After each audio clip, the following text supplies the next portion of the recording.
we always want to be tempted in finding what's the hottest thing, what's next, right? What's the next AI trend or whatever. Diversification matters. Yeah.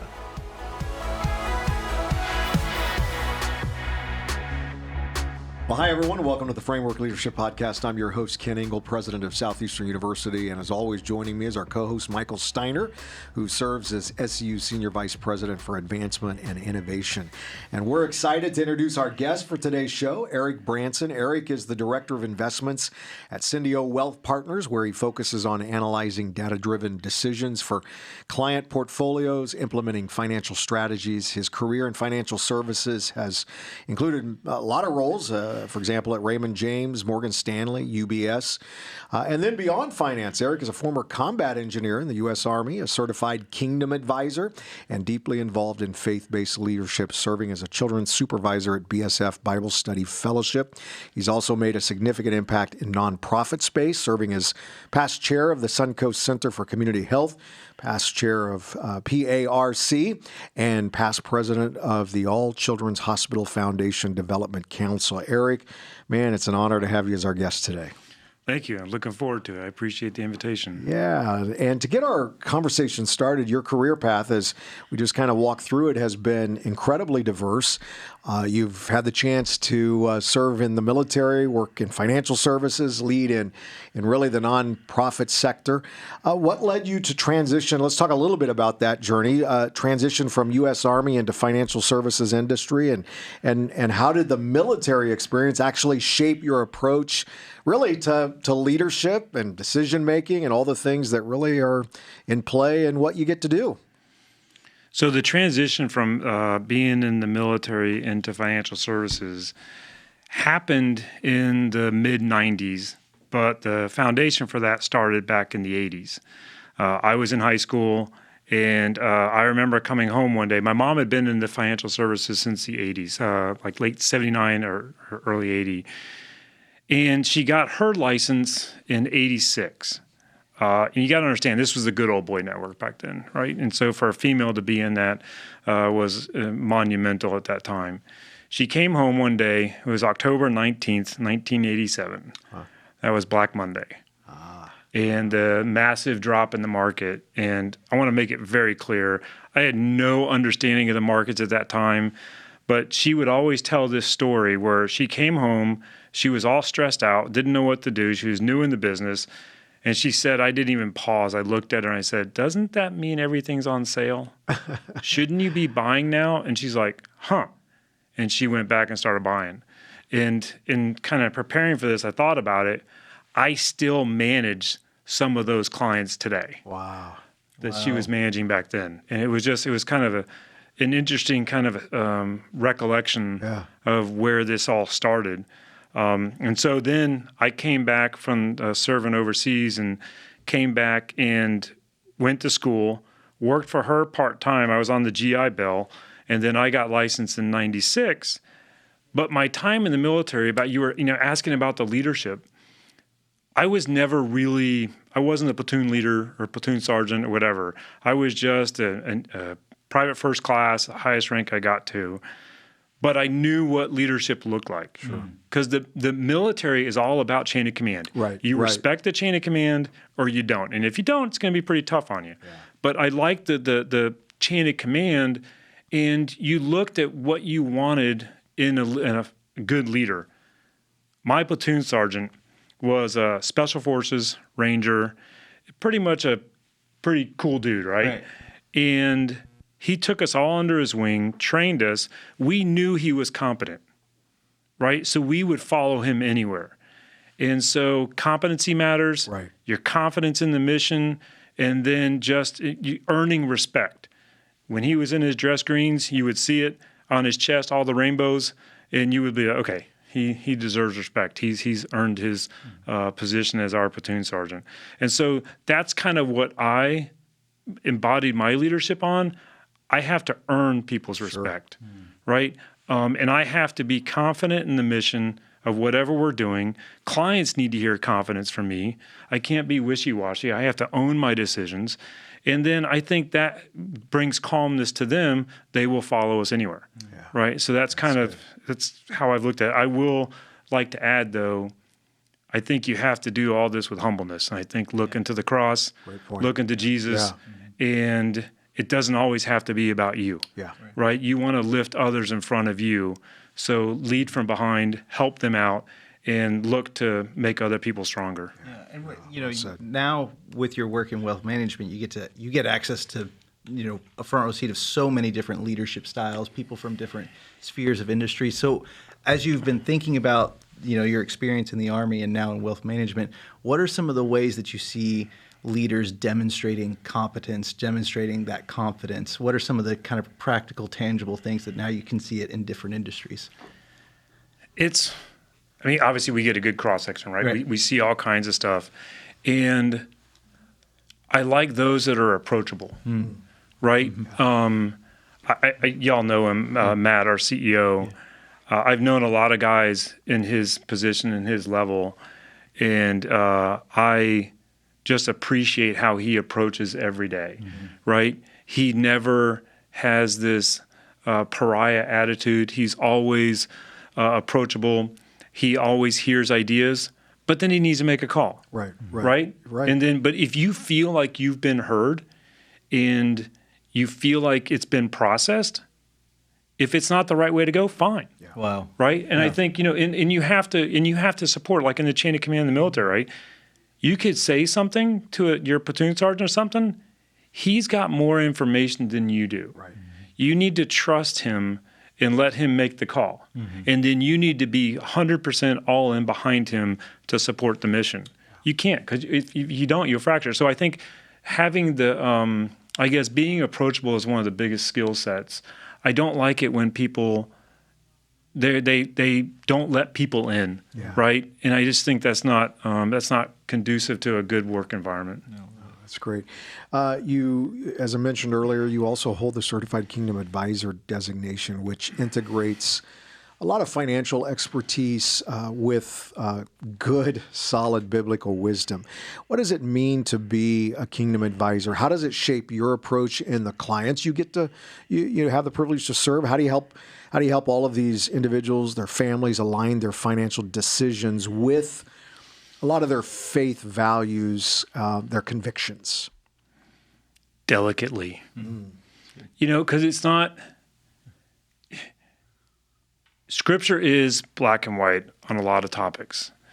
But you can't assign hard Scripture truth to every single individual. Everybody's in a different season. Right? I'm in a different season of my life. If you were to come at me 20 years ago with biblical principles of finance, I'd look at you glassy-eyed and really wouldn't understand what you're talking about. And I wouldn't understand how that means to me because I just wasn't there yet. And so everybody's different in where they are in their season of life. But there are basic principles that actually transcend whether you're a Christian or not. Right. Because there are destructive behaviors that people do, we all do, that can derail what we want to accomplish. Sure. And I think the delicateness of this is to be able to help them understand those destructive behaviors and help them walk with them there so that they can understand they're not in this alone, that I've been there too, right? And this is through my hard knocks that I want you to mature and to come alongside. But those that are of faith, in Christ and stuff, then there are stuff that we can do to help, utilize the resources God's entrusted to you for the kingdom. Right, and I kind of back up a little bit, we're back to the Certified Kingdom Advisor. You can tell if somebody's in the right season when you ask one simple question. And that question is, who owns it? Who owns your stuff? Right? You say, I do. Okay, cool. I know where I stand. If you say God owns it, it's a different discussion. Right? And I'm not saying... It's a different level of maturity in your walk. Right. So, and I think that's the thing that the Certified Kingdom Advisor really helps equip those with that designation to have those conversations, right? To kind of go deeper, to discover, and we're trying to break them of the shackles of the worldly pursuits to kind of redirect their thinking, right? And if that's their inclination. Right. Yeah. And it's so crazy because, so many people think about money as, dirty, especially in like the Christian world and all that kind of stuff. It's kind of a necessary evil or different things like that. And what you do on a day-to-day basis is help them understand how to make the best use and how to be a good steward with the money that God has given them and work on it from there. And I think that's one of the big misconceptions of wealth management, right, is that it's all just a big numbers crunching game. But it's so much more than that. What are some of the other kind of misconceptions that people have about this industry and kind of the work that you do? I want to make it very clear. I like spreadsheets. Totally. I do too. There is numbers crunching. Yeah. So come on, don't take my Excel from me, man. Yeah. Right? Yeah, it's good. It's true. Yeah, but you're right. I mean, it is a number crunching, but you also need to do with the psychology of it. And I am not a trained psychologist, right? But I can understand how people think about stuff just because it's through the same struggles I've had, right? And I think that's what testimony is all about, right? You can only convince somebody when you've been there, right? And so I guess it's the counseling and it's the identifying go, so why do you want that? What is behind that, right? And by the way, you do that. That's great. Here's where this goes, right? And one of the conversations I had, and I've had many of these over time, but one in particular, talking with a client and deciding on different things that they wanted to do, right, with their estate and stuff. And they were thinking about different decisions and stuff. And I circled them back. I'm like, okay, these are what you want to put in the documents. Let's fast forward. Let's time travel to your funeral, right? Time travel to your funeral. Who's there? Yeah. What are they going through? And what's the slideshow? To me, it's all about the slideshow. Yeah. The slideshow is because both of my parents have passed. I've created 2 slideshows, one for my mom and one for my dad. Wow. And I know what we went through to do that. We looked through all the photos that we had, whether they were in physical form, right? Because not all of my life is on an iPhone, right? Yeah. And so we looked at all the pictures, and we assembled our best of, right? The top moments.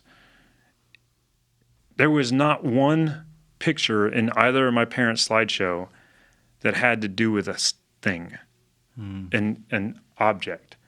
It was all about being present with my parents. So that's the one thing that I want people to understand and to get. You can't just tell them that. You have to walk them through. So fast forward, these people are at your funeral, and in this one circumstance I'm talking about, the granddaughter gave one of the most eloquent eulogies I've ever heard, and it was just. I wish he could have seen how she thought of him, right?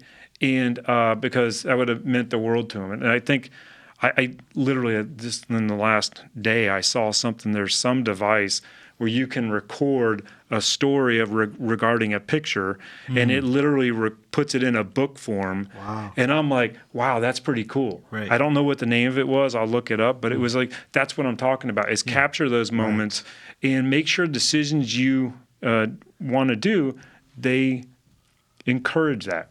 And one more, if I may. One other, I had clients that were very frugal with their money. They didn't need to be, but they were. And we were sitting in a meeting having one of those discovery questions, not about numbers, not about spreadsheets or whatever. And he's like, I wish we could get the family together to go on a trip. I go, then pay for it. Wow. He's like, what? I go, pay for it. Yes. Oh, I can't do that. I don't have the money. Yeah, you do. Let's budget it. Let's put it in a spreadsheet. Yeah. Let's Right, show show you that you how, can yeah. afford it, right? And now go do that. The kids came, they ended up doing it. They went to Yellowstone and stuff, and they did all kinds of stuff. And there was, I think, 20 that went on the trip. Wow. And it was a large number that they paid for, but they paid for it because if you pay for it, they will come, Yeah, right? Yeah. And you have the money. It's Yeah. going to bounce to them anyway, so why Yeah. not? And I have the kids too. The kids came in, they brought me the book. They had an album printed, like by Shutterfly or whatever, and they put the album together and they started flipping through the album of all the moments that they had. Wow. Yeah, it was just that's what wealth management is to me. Love it. It's getting the most so out of good. life, making the most of the impact for the next generation. It's huge. Very much so. Well said.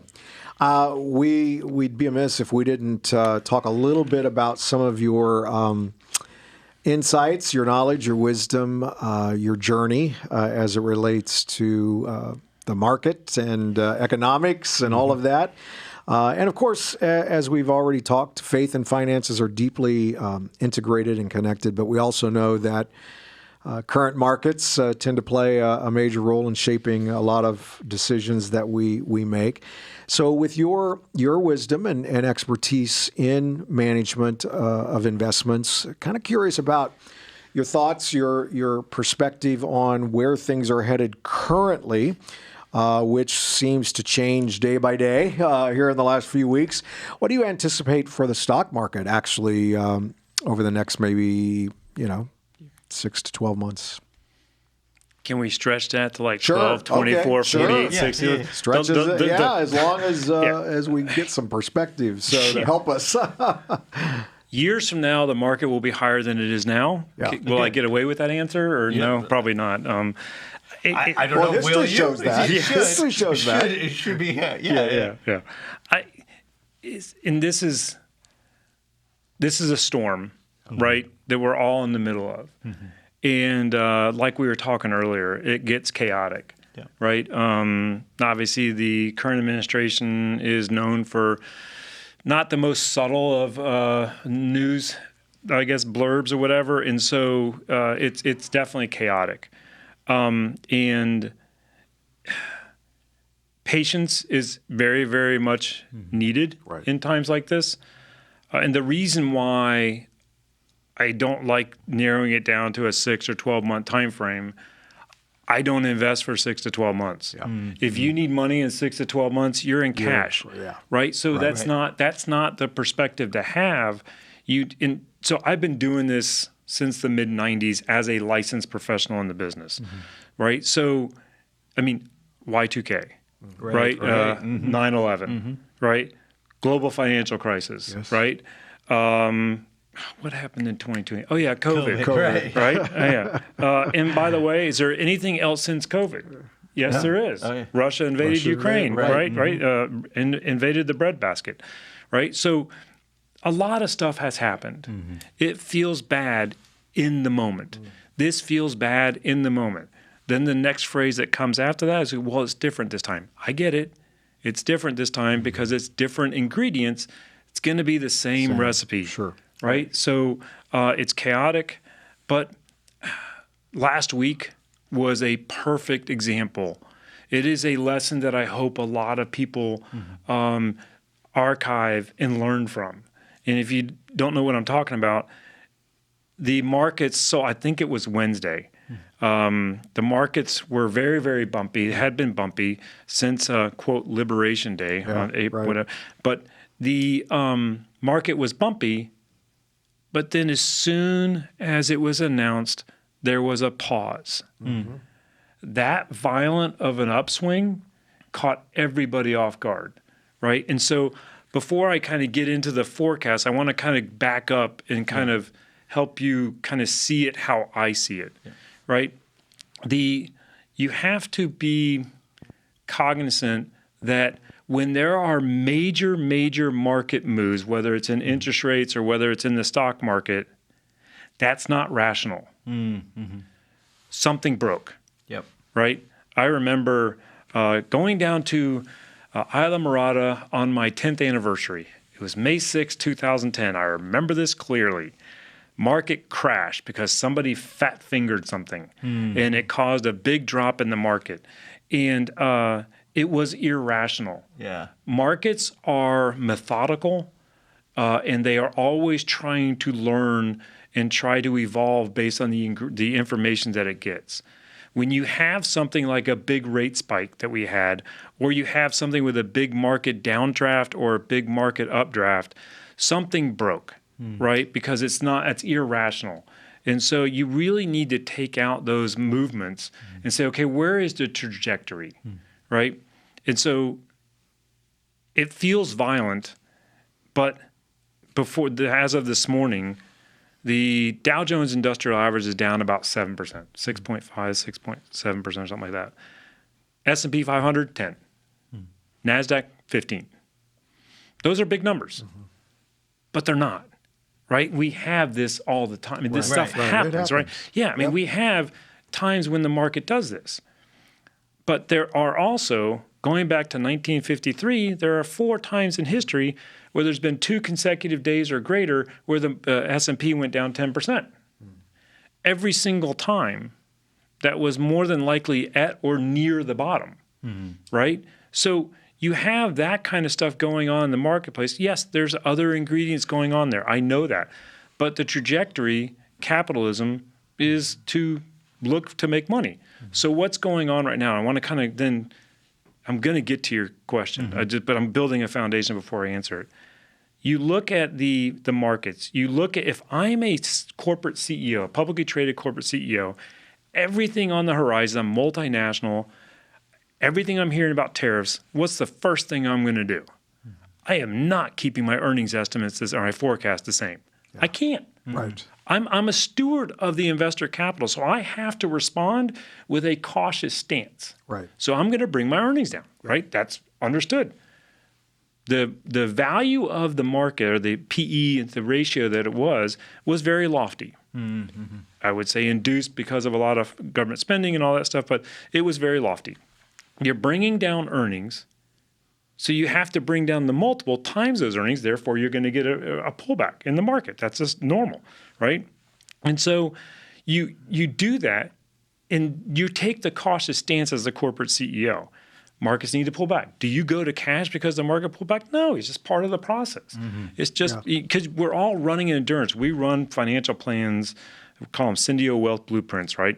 We run those all the time for clients. They are never a financial plan for 12 months, for 24 months. Right. They're for your entire rest of your life. And with a disciplined approach, you're going to be fine. And in our planning process, as a lot of financial professionals do, they use a system called Monte Carlo, where they're taking in all kinds of market return sequences. In those sequences are bumps. Right, is turbulence. That's part of the process. Are you not flying to Europe because it's going to be a turbulent flight? No, you're still going, right? Because you want to get to the destination. Same thing with the markets, right? So with all that being said, I expect 12 months, 6 to 12 months from now, we will not be talking at the velocity and at the chaoticness of the tariffs that we are today. That will calm down. We will have more of a definition of where this is going. It won't be to the level we're talking about now. You've negotiated stuff, right? One party starts here, one party starts here. You meet somewhere in the middle, and both parties need to feel like they got a raw deal to be a good deal. And I think that's where this is going to end up. So I think if that's calmed down, markets will calm down. I can get in kind of where I think the economy's going, but that will be indicative of what happens down the road with tariffs and stuff. But I do feel the market will calm down and then get back on its trajectory. So well, and let's talk about it, because I feel like Americans right now, we're all concerned about the 3 things. Number one, the market itself, the equities. We're also concerned about the rates, interest rates, where are things at, and then inflation, right? And all 3 of those things are kind of tied together, and it feels like it's a Rubik's Cube that's fighting back. You try and push on one, the other rotates the other way, and and all that kind of stuff. So help us understand. I mean, as we're thinking 24 months, 36 months, how does this shake out? How do we address, this high-ish credit environment, right? This high-ish inflation environment. How do these things all kind of work together? Stay tuned. I mean, first of all, just to put it in perspective, you used a Rubik's Cube. I've never done one. So, but they look very complicated. So that's a very intimidating illustration. So to me, talking about all the other stuff, it seems a little bit more simple. We were kind of talking about it earlier in a talk I did this morning about interest rates, right? And if you look back to 22, we went into 22, everybody was expecting 3 rate hikes. We didn't get actually 17 rate hikes, but if you take them in 25 basis point increments, we did. So in essence, there were 17 hikes versus an estimate of 3. Caught everybody off guard, right? Because inflation was running rampant. In 22, it peaked out at 9.1%. Inflation, or the CPI and everything, we just got the number somewhere around 2.8%. And you have to look at that in context to where we've come from. Right. And also understand 2.8% is the lowest it's been since April of 21. Right now, if you start zooming out, you kind of see progression. And why did inflation do what it did? It was because of the response to COVID. It was the money dump that we did and just the explosion in the money supply, right? And so you look at that and you're like, okay, we want rates to come back down. And I will bring it back personal, right? What happens personally if rates go lower for you? Oh, I can refinance my mortgage and get See, get, now get you start my payment. Yeah, so you lower your payment. Now you have free cash flow. Yep. Right. So it's and by the way, what if I said, hey, in order to do that, we might need a recession. A recession might happen with everything that's going on. Maybe we get put into a recession. I don't think a global financial crisis recession. But I think maybe a slim recession, because that's what, I mean, the JP Morgans and everybody are talking about potentially a recession. The odds have gone up, right? And everybody's like, oh, the R word. Man, there's been so many recessions in my career. Right. It's not like they're a bad thing. I mean, we need that kind of recalibration, that reset. And so well, and there's a little bit of the generational pull, right? So for me as a young guy, yeah, bring on the recession. I got a huge investment horizon. I can tolerate them. But the people who have capital right now, they don't want that recession. I mean, there's a little bit of that. Okay, let me. And I hope this doesn't get me in trouble. But Alex, you can flag this one right here. I don't know where she is, but she's like, if I start seeing her come through the door, I'll just. If this is the last you hear from me, right? No, but if you, those with assets, those with capital, have done very well with inflation. Right? I mean, it's been, and if you look, it's been very interesting. We had 17 rate hikes. My question is, did we go into a recession? Because rate hikes are supposed to slow the system, right? They're supposed to bring everything to a halt, right? And we did 17 hikes. Did it slow the system? No. It kind of did. I can kind of say it did, because the actual definition of a recession is 2 consecutive negative quarters of GDP. Right. So maybe we were in a recession, but then they put a disclaimer that said, no, we weren't. I'm like, okay, whatever. It was shallow at best. Right. And so you look at the system and how it's set up. Those with capital have had a great run. Right. If it wasn't for the first half of 22, the second half of 22 or the fourth quarter, it started taking off. 2023 was great. 2024 was great. So we've got to go back a few percent, right? And so it's not. You can't have your cake and eat it too. Everybody understands that something goes up, we have to reset. We have to pull back a little bit to be healthy. We don't want to go to the moon, because the crash is very, very violent if we go to the moon. I mean, that's what the late 90s were all about, right? I mean, we had the tech, everything going on there. I remember seeing funds going down 95%, right? Because it just got way overweighted, way overvalued. And so I'm not too fearful of a big wreck. I think there are a lot of industries that will be benefited from rate drop. But there is the talk, back to inflation, about the tariffs kind of nudging that, right? Kind of boosting inflation. I'm not a tariff expert, so I want to make that very clear as my disclaimer to make Alex happy. But I think that the tariff question regarding inflation it's product specific. Right? If a minivan coming from overseas, right, is now hit with a 25% tariff, but there's a domestic manufactured minivan that doesn't have a tariff on it. is that inflation. Yeah. For Japanese minivans, or not Japanese, but any other minivan that's coming in, it might be, but the domestic one shouldn't be. Right.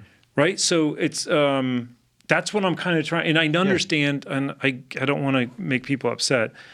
Tariffs are destructive. They are not good, and I know people personally who are affected by tariffs, and their companies are trying to negotiate what's going on because they don't have any clarity, and they need clarity. So this can't go on for very long. They got to get a resolution on this because the economic engine that is the United States needs to keep moving forward. Right. Right. And so I will watch that very closely. I think the powers that be know that, and I think they're making decisions based on that. Yeah. So. I want to move on. Just a couple of more questions before we close our conversation. This has been an incredible conversation. We could talk all day on all of these issues. But, the financial industry is constantly evolving, especially with technology-driven, strategies and changing economic landscapes. How do you stay ahead of the trends? And especially in working with clients, stay ahead so that they are well positioned for what comes down, even if it's years down the road. This is probably my most generic answer I'll give, right? But it's appropriate, right? We always want to be tempted in finding what's the hottest thing, what's next, right? What's the next AI trend or whatever. Diversification matters, right?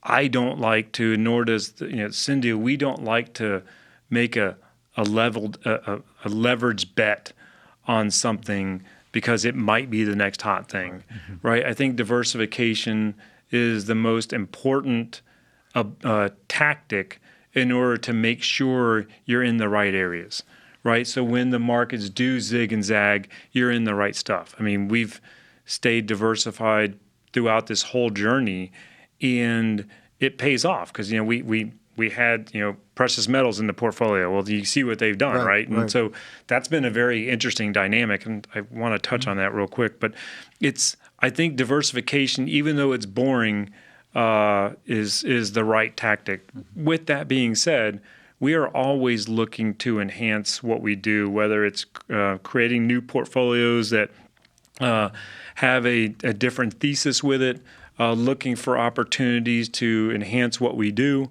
But it's all in AI has been great. So I was posed a question for our models. They asked me, what is the impact of tariffs on our individual positions? We went to AI. We literally posed it to AI. I won't say the tool we used, but we used the tool that said, hey, here are the positions, rank them by most susceptible to tariffs. And literally gave me a bullet point report on each portfolio that we have and told me what they thought. And how long would it have been taking you to do that before? Well, it would have been a very interesting task for an intern to do. You're right. Right. But you just saved an intern an entire day of work. I did, but again, I second guess everything that comes across my desk, so I always want to analyze it. Sure. But it was very interesting, and I do appreciate a couple years ago you coming to us and teaching us about the AI and where this is going, dude. Yeah. It was one of the best things, and just opened my eyes on this tool. So I would say the other thing we do is we don't stay in our box, right? We live outside the box. Right. We're always looking for something different. And trying to tweak. And if I could go to the gold thing, because that's kind of interesting what's going on. Back in 2022, gold domestically underperformed. Gold bought in dollars underperformed the same gold that was bought in Japanese yen. Interesting. Why is that?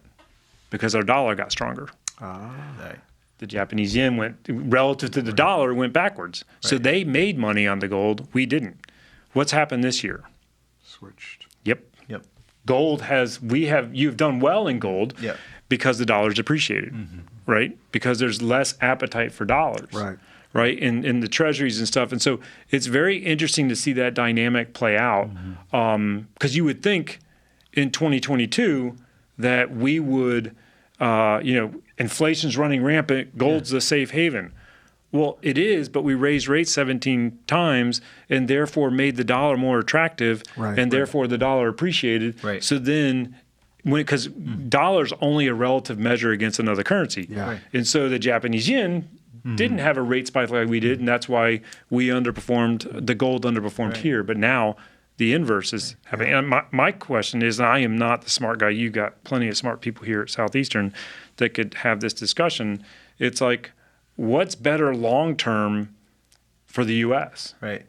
Is it a cheaper dollar or a stronger dollar? Right. Yeah. Well, and that was one of the things when I was looking at the tariffs and researching is the weaker the dollar gets, the more our exports. It almost eats against the tariffs that people are imposing on us, so that we can end up with in a net zero for our exports into the rest of the world.